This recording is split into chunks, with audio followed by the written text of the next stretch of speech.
The world recently celebrated the International Day of the African Child this year. The theme was prioritizing children's rights. Priorities such as health, clean water, nutrition, protection, adequate standard of living, and education. So how much progress is Africa and Nigeria making in education? We have Channel Television's data analyst, Babajide Ogunsoro, here to tell us about it. And you have your crystal ball again. We have to keep making forecasts about the future. That's all what Nigerians are really concerned about. But you know, on education, listen carefully to this from Albert Einstein. He says that education is not about learning of facts.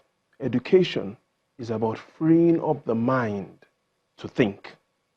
And so the evidence we have today is that there are 10 million Nigerians between the age of 6 and 14 who should be in school or they're out of school. In other words, if Albert Einstein were here and he were to describe this, he will say there are 10 million Nigerians who are still yet to be able to think. If it were Winston Churchill, he will say there are 10 million light bulbs that Nigeria has refused to switch on. And if it were Martin Luther King Jr., here's what he will say. He will say there are 10 million slaves in Nigeria. So the right question tonight is, how do we end the slave trade? What I mean is, how do we ensure that we reduce the number of out-of-school children? And if there's only one solution we can recommend tonight, it will be for us to pay more attention to what the parents are bothered about, and that is the returns on education. And by returns on education, I mean, does education pay the parents? Yes, I know that the education pays, but here's why several parents are bothered.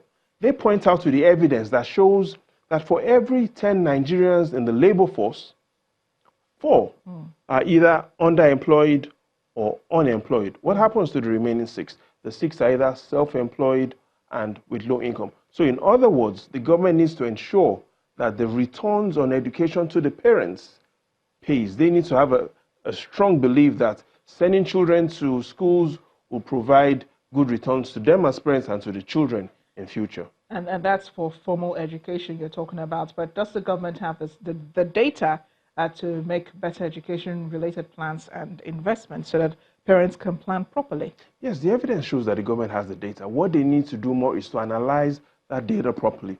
For instance, let's look at the 7 facts about out-of-school children that we have today. Fact 1 shows that every year, 5 million new babies are born. In other words, by the time I'm done with the statement I'm about to make, 3,000 babies will have been born. In other words, 3,000 babies are born every minute in Nigeria. That is the first challenge. The second fact is, yes, we know that 10 million children who are out of school between the age of 6 and 14. The challenge is most of these children are girls.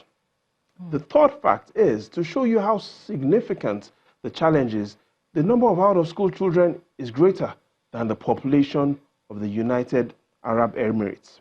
The fourth fact is, what are the real causes of out-of-school children? And yes, though we know there are several causes, there are 3 that stand out majorly: poverty, child labor, and religion. And by religion, the evidence shows that 8 out of 10 children who are out of school are in northern Nigeria.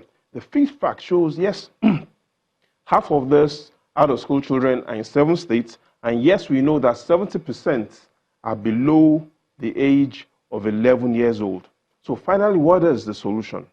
The solution is for governments to improve on policy, to improve on funding, to make the schools more accessible, but to also ensure that the private sector is also involved, and we also provide incentives. Yes, we've seen incentives to the children through the homegrown school feeding program, but we need to provide more incentives to parents as well.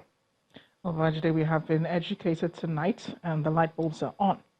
Oh yes, the light bulbs are on, but you know, something happened that the United States did half a century ago, which we can learn from. And that was the introduction of Sesame Street that you and I remember. 1969, Sesame Street was introduced, and that made learning fun to a lot of children. So even if we don't remember all of these statistics, what the government needs to do as well is to borrow a cue from what happened in 1969. We need to make sure that learning is fun again. Let's put the fund back into learning. And that is the focus. If we're able to do those things, get the states and local governments into education, then the future, in your crystal ball the future clearly looks better. Thank you so much, Babajide Ogunsowo. A pleasure The pleasure is always with mine. you.